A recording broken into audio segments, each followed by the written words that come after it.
నమస్కారం. ఈరోజు కొన్ని అంశాలు మళ్ళీ చర్చించుకుందాం మనం. ఇప్పుడు ట్విట్టర్‌లో నేనేమైనా ప్రశ్న అడిగితే, వెంటనే కంగారు పడి జవాబు చెప్పకండి. మెల్లగా ఆలోచించి చెప్పండి ఏదో చెప్తూ ఉంటా. అసలు ప్రశ్న అడిగితే వెంటనే జవాబు ఎందుకు చెప్పాలి? అంటే ఇదొక కండిషనింగ్ అయిపోయిందనమాట మనకి చిన్నప్పటి నుంచి. అంటే ఏంటి, క్లాస్ రూమ్‌లో మనకి తరగతి గదిలో టీచరు ఈ విధంగా ఒక ప్రశ్న అడిగి వెంటనే టపీమని టక్కుమని జవాబులు చెప్పానన్నమాట. లేకపోతే నువ్వు ఇంటెలిజెంట్ కాదు. నువ్వు ఇంటెలిజెంట్ కాకపోతే ఇంకంతే ఇంకా. ఉహుం, అంతే సంగతులు. సో ఈ విధంగా మనకి చిన్నప్పటి నుంచి క్వశ్చన్స్ కి వెంటనే ఆన్సర్స్, ప్రశ్నలకు వెంటనే జవాబులు ఈ విధంగా ఇచ్చేయడం అనేది ఒక కండిషన్ గా తయారై. అసలు ఈ జవాబు అంటే ఏమిటి? అంటే ఓ ప్రశ్న అడిగారు. ఆ ప్రశ్న అడిగితే ఆ ప్రశ్నకి జవాబు అంటే ఏంటి? అంటే జవాబు అంటే ఏంటని ప్రశ్న అడుగుతున్నాడు అని అనుకుంటున్నారేమో. But it's a good question. Right? So అసలు జవాబు అంటే ఏంటి? అంటే ఇప్పుడు ఒక ఎగ్జామ్ రాస్తున్నావు, పరీక్ష రాస్తున్నావు. ఆ పరీక్ష రాసి ఉత్తీర్ణుడు అయ్యావు, పాస్ అయ్యావు అంటే అర్థం ఏంటి? అందులో ఉన్నటువంటి వాటి అంశాలకి నీకు అవగాహన ఉంది, నీకు తెలుసు అనే దాని మీద ఆధారంగా నువ్వు రాసిన, వాళ్ళు కొన్ని ప్రశ్నలు అడుగుతారు, ఆ అడిగిన ప్రశ్నకి నువ్వు కొన్ని జవాబులు రాస్తున్నావు. ఆ జవాబుల ఆధారంగా నీకు తెలుసో తెలీదో వాళ్ళు నిర్ధారించి నువ్వు ఉత్తీర్ణుడు అయ్యావని చెప్తున్నారు. అంటే ఈ ఉత్తీర్ణత సాధించడం, ఈ పాస్ అవ్వడం అంటే ఏంటి ఇక్కడ?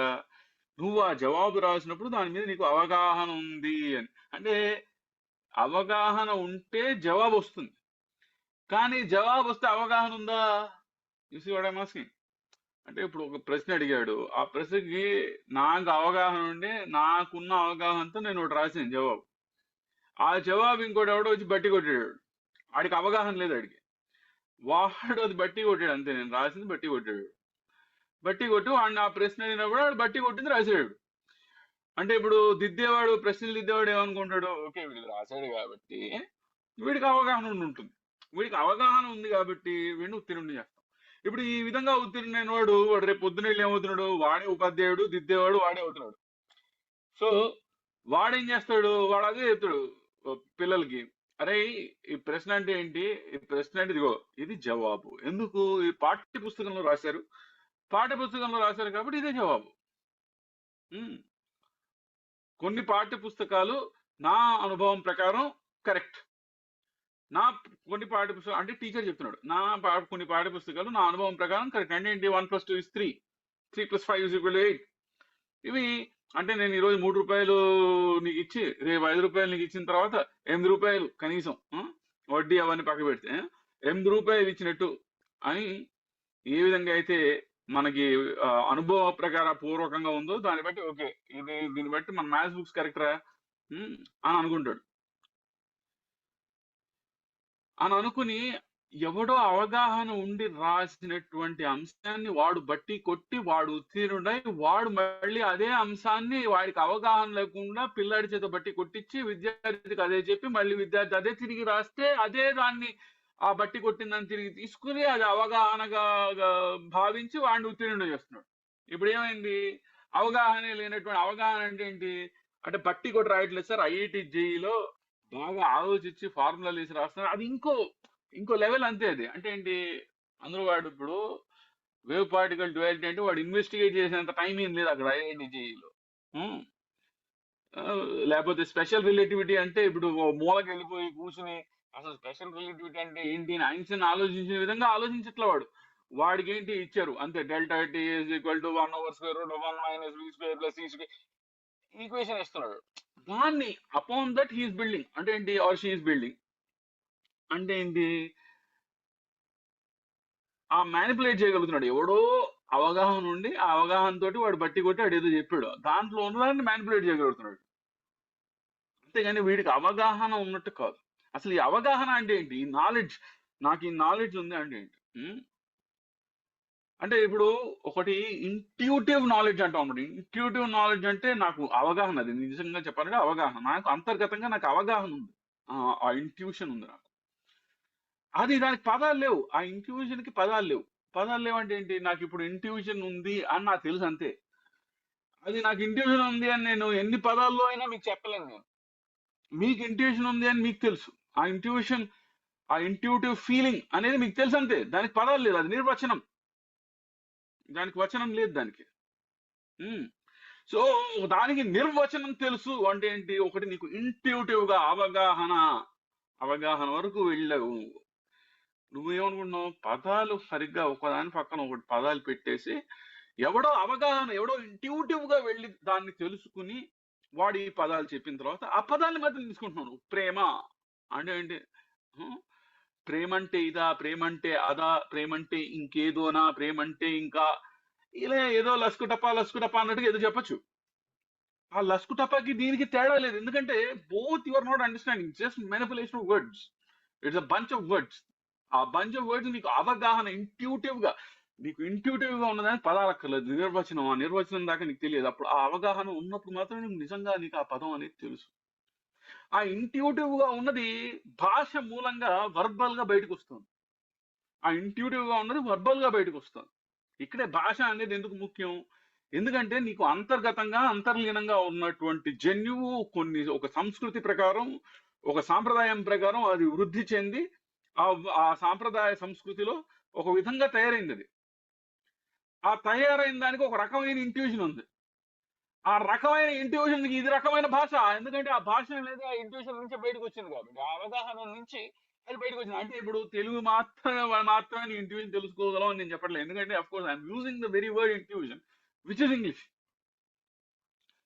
బట్ ఒక అంతర్గతంగా అంతర్లీనంగా కొన్ని పదాలు మనకి అవి ఒక భాషలో ఆ సాంప్రదాయ సంస్కృతి ప్రకారం ఉంటాయి, కాబట్టి ఆ ఇంట్యూషన్ ని ఆ విధంగానే చెప్పగలం.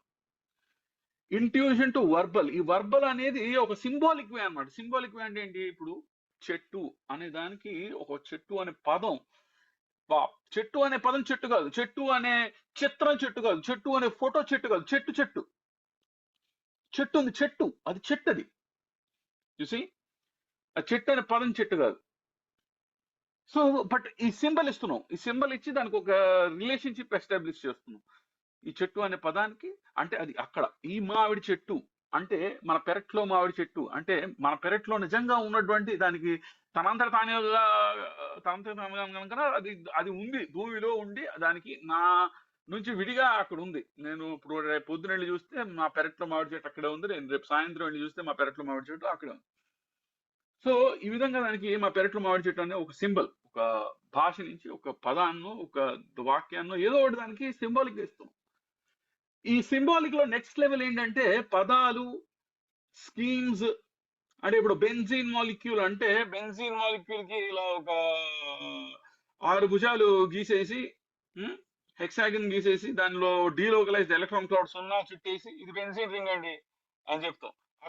What do we mean by that, అక్కడ నీకు బెంజీన్ అంటే అసలు అవగాహన ఏమీ లేదు, నీకు బెంజీన్ అంటే అసలు ఏం తెలియదు నీకు. అసలు బెంజీన్ అంటే ఏదో రింగ్ గీస్తున్నావు, దాని మీద ఒక డీలోకలైజ్డ్ ఎలక్ట్రాన్ అంటున్నావు, ఏదో మాటలు చెప్తున్నావు. నీకు ఆకలి అంటే అవగాహన ఉన్నట్టుగా బెంజీన్ రింగ్ అంటే నీకు అవగాహన లేదు. అది నిజం, నీకు లేదు నాకు లేదు. అంటే ఇప్పుడు తిట్టుకోవట్లా, మనం చర్చించుకుంటున్నాం అనమాట, ఆలోచిస్తున్నాం మనం. ఎందుకంటే ఇప్పుడు ఉదాహరణకి మనం చాట్ జీపీటీని అడుగుతాం, వాట్ ఈస్ హంగర్ అని. నేను చాట్ జీపీటీని అసలు హంగర్ నేను సైంటిఫిక్ గా ఒక టెక్స్ట్ బుక్ వేలో వర్ణించు అని అడిగాను అన్నమాట. Described in very scientifically rigorous అని అడిగా. Hunger in a scientifically rigorous context is a complex physiological state driven by the body's homeostatic need to maintain energy balance and nutrient availability. It is regulated by an intricate neuroendocrine system primarily involving the hypothalamus, which integrates hormonal signals related to energy stores and metabolic status. ఇప్పుడు ఏంటి, ఇవి bunch of words. ఇందులో ఆకలి లేదు, ఇందులో నీకు ఆకలి అనేది నీకు తెలుసా, నీకు ఆకలి తెలుసా? నీకు ఆకలి తెలిస్తే నీకు ఆకలి ఎందుకో కూడా నీకు తెలుసు. నీకు ఆకలి వేస్తోంది అంటే ఏంటంటే నీకు ఎవడు చెప్పక్కర్లా, నీకు ఎవడో బయాలజీ టెక్స్ట్ బుక్ లో రాయక్కర్లా neuro endocrine system of hypothalamus అని. నీకు తెలుస్తుంది నాకు ఆకలి వేస్తోంది అంటే నాకు శక్తి కావాలి, నాకు శక్తి కావడం కోసం ఏదో తినాలంటే ఇది దీన్ని ఆకలి అంటున్నాను నేను. నీకు ఆకలి అంటే నీకు ఏ టెక్స్ట్ బుక్ చెప్పకుండా, ఏ సైంటిస్ట్ నీకు వివరించకుండా, ఈ సైంటిఫిక్ పదాలన్నీ నీ మొహం మీద లాటిన్ లో, గ్రీక్ లో, సంస్కృతంలో, వేరే భాషలో నువ్వు వాడని భాషలో నీ మొహం మీద విసిరి దొబ్బి నేను కన్విన్స్ చేయక్కర్లా, నీకు హంగర్ అంటే ఏంటో నీకు తెలుసు, ఎవరు చెప్పక్కర్లా. సో నువ్వు ప్రతి పదాన్ని ఆ హంగర్, నీకు ఆకలి ఉన్నట్టుగా నువ్వు తెలుసుకోగలగాలి. ఇప్పుడు ఆటం అంటాం, అదేంటో అణువులు అంటే అణువులు ఉంటాయి. क्या नया अणुవులు होते ऐसे ही होते, जैसे अमीरपेट है, बेगमपेट है, पंजागुट्टा है, वैसा अणुవులు भी है. क्या बोलते हैं मियाँ आप? हाँ, क्या बोलते हैं उस्ताद आप? अजीब बातें करते हैं आप. అంటే అణువు అంటే అంటే ఎవరు చెప్పండి నీకు అణువు అని? నీకు అణువు అంటే ఆకలి నీకు తెలిసినట్టుగా అణువు ఉందని తెలుసా? ఆ, ఆలోచిద్దాం. అణువు అనేది ఐన్స్టైన్ అని ఇంకోటి ఎవడో చెప్పిన సోది మళ్ళీ తీసుకొచ్చి కొన్ని పదాలు మళ్ళీ నా మొహాన విసిరిపడతావు. అంతే తప్ప ఎవడు చెప్పకుండా, ఎటువంటి అథారిటీ లేకుండా నీకు ఆకలి ఉంది అని నీకు తెలిసినట్టుగా అణువు అనేది ఉందని నీకు తెలుసా? లేకపోతే ఎవడో రాసిన వాక్యాల్ని నువ్వు బట్టి కొడుతున్నావు.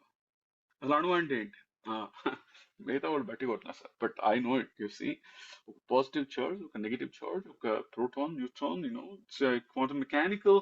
I can write the wave function. The wave function of the proton is entangled with the wave function of electron. అని ఈడింకే ఇంకో లెవెల్లో చెప్తారు పదాలు, అంతే. ఆడికి తెలియదు. ఆకలి వేసినట్టుగా నీకు అణువు అంటే ఏంటో తెలుసా? అణువు ఉందని తెలుసా? ఓకే. ఎలక్ట్రాన్ అంటే ఎలక్ట్రాన్ ఉందా, ఎలక్ట్రాన్ లేదా, ఎలక్ట్రాన్ నిజమా అబద్ధమా అనేది నేను చెప్పట్లా. ఆస్మేట్ ఇండస్ట్రీ నేనేమండి చెప్పడానికి.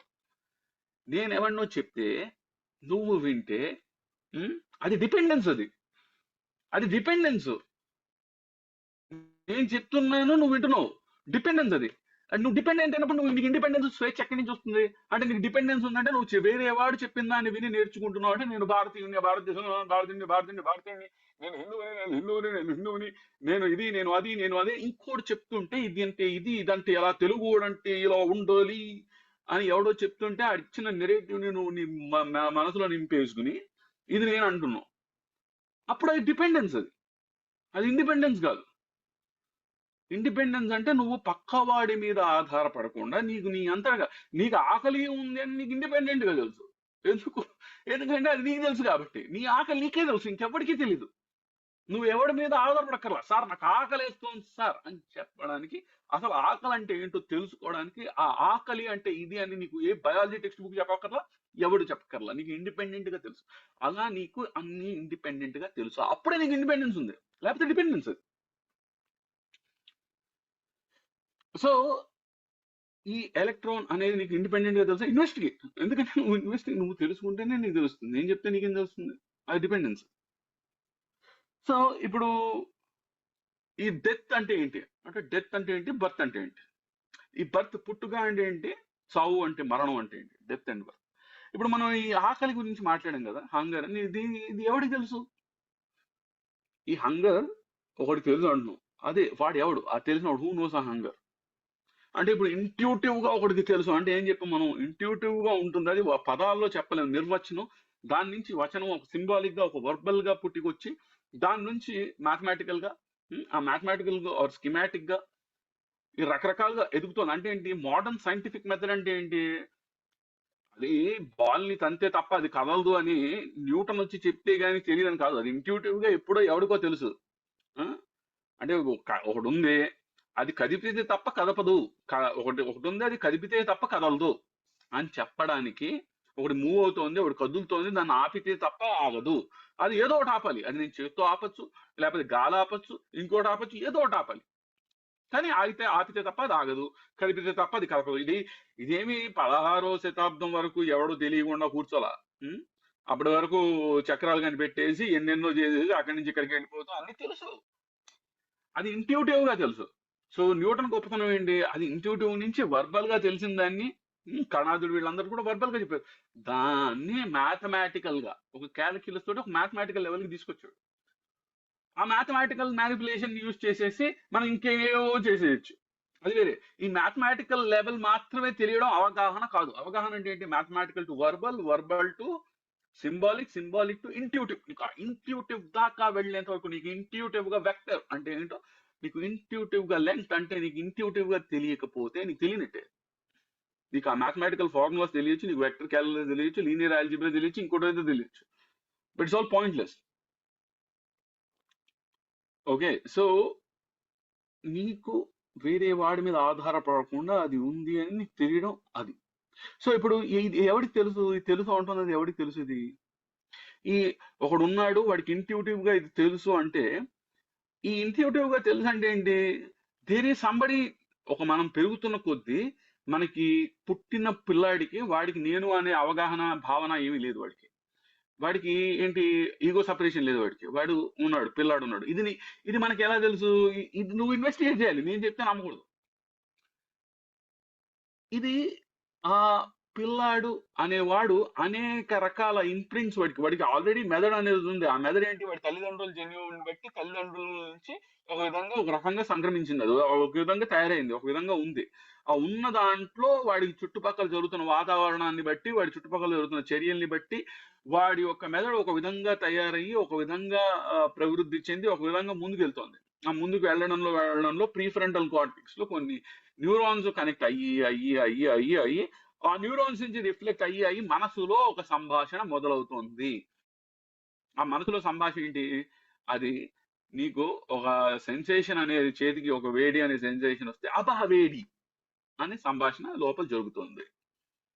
ఈ సంభాషణ ఉండడం ఇది నేను అంటే ఏంటి, ఒక సైకలాజికల్ టాక్ కాన్స్టెంట్ గా ఉంది. నేను ఏదో చేయాలి. లోపల ఒక డ్రైవర్ ఉన్నాడు. ఆ డ్రైవర్ అనేవాడు ఈ మెషిన్ ని, యంత్రాన్ని, బాడీ అనే ఒక యంత్రాన్ని అటు ఇటు నడిపేయచ్చు అని ఒకటి. ఇది సింబాలిక్ లెవెల్, ఇంట్యూటివ్ లెవెల్ కాదు ఇది. ఆ ఒకడు ఉన్నాడు అనే వాడిని ఎలా అర్థం చేసుకుంటావు? అది వాడిని వర్బల్ గా అర్థం చేసుకుంటావు. ఒకడు ఉన్నాడు అనే వాడిని ఇంట్యూటివ్ గా, నిశ్శబ్దంతో, శబ్దం లేకుండా, వచనం లేకుండా నిర్వచనంగా అర్థం చేసుకోవాలి. ఆ నిర్వచనంగా నువ్వు ఎప్పుడైతే తెలుసుకుంటావో అక్కడ నువ్వు అనేవి లేవు.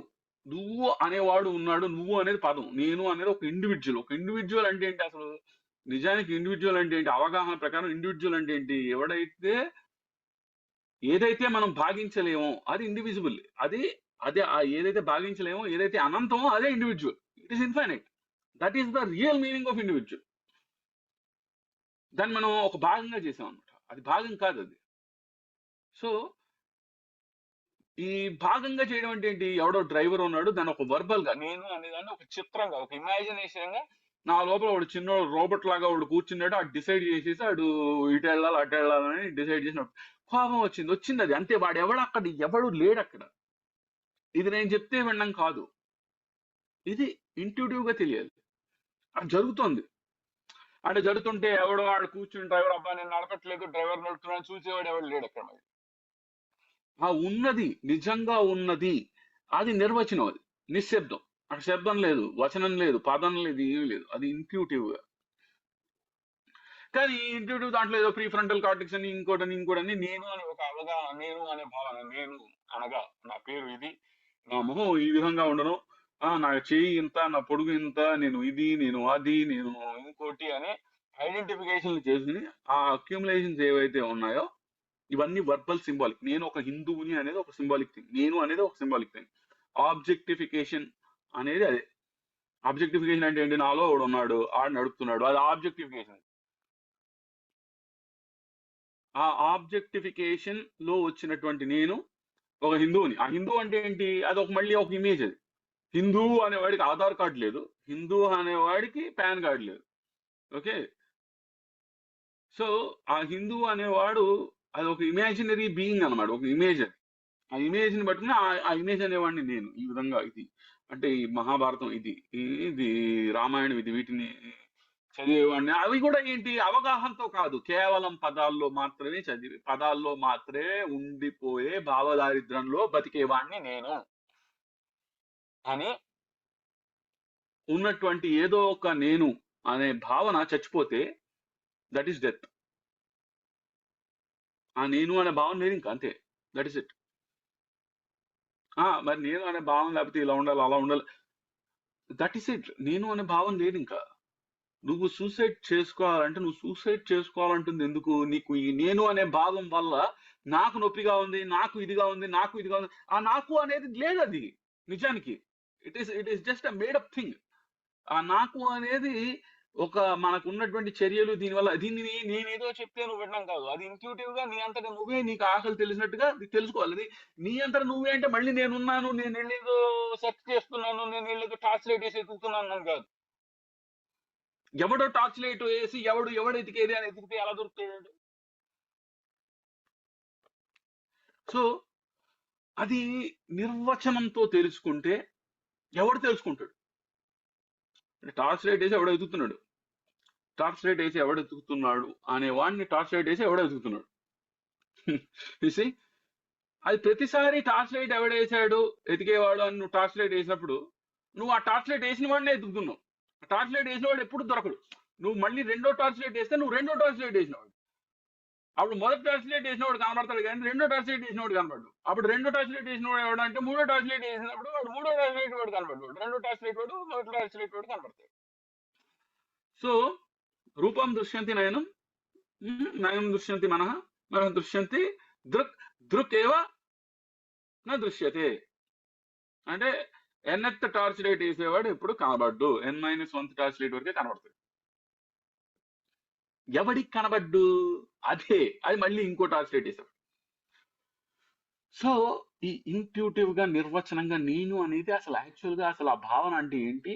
ఆ నేను అనేది నాకు నొప్పి రావడం, నాకు ఇది రావడం, అది రావడం, కోపం రావడం అంటే నాకు నొప్పి రావడం వదిలేశాను, నేను కోపాన్ని వదిలేశాను వెరీ వెల్కమ్ సార్ అని ఈ విధంగా కృత్రిమంగా కాదు. కోపం వదిలేసిన వాడికి కోపం వచ్చినా రాపోయినా వాడికి ఒకటాడు. సో వాడు కంట్రోల్ చేసుకోవట్లేదు. ఇది కోపం, ఈ కోపాన్ని నేను అని ఆడు కోపంతో పోట్లాడో మాట్లాడో ఆ కోపాన్ని ఒక లంకేశ్వరంలో చిరంజీవి పక్కన పుల్లే దానికి చైనేసో పెట్టుకోవట్లా, వదిలేసాడు వాడు. That's it. ఎవడు వదిలేశాడు? అంతే. అది నిర్వచనంతో తెలుసుకోవడం. అది చావు అంటే. చావు అంటే ఆ నేను అనేది లేకపోవడం. నీకు నిజంగా నీకు సూసైడ్ చేసుకోవాలని ఎందుకు అనిపిస్తుంది అంటే నేను అనే ఒక భావన ఉండడం వల్ల, ఈ ఈగో అనేది ఒకటి ఉండడం వల్ల ఆ ఈగోకి నొప్పి, బాధ ఇవన్నీ ఉండడం మూలంగా నీకు చచ్చిపోవాలి అని అనిపిస్తోంది. కానీ ఆ చచ్చిపోవడం అంటే ఏదో కోసేసుకోవడం, చంపేసుకోవడం కాదు. ఆ నిర్వచనంగా నువ్వు అంటే ఎవరు అనేది తెలుసుకోవడం.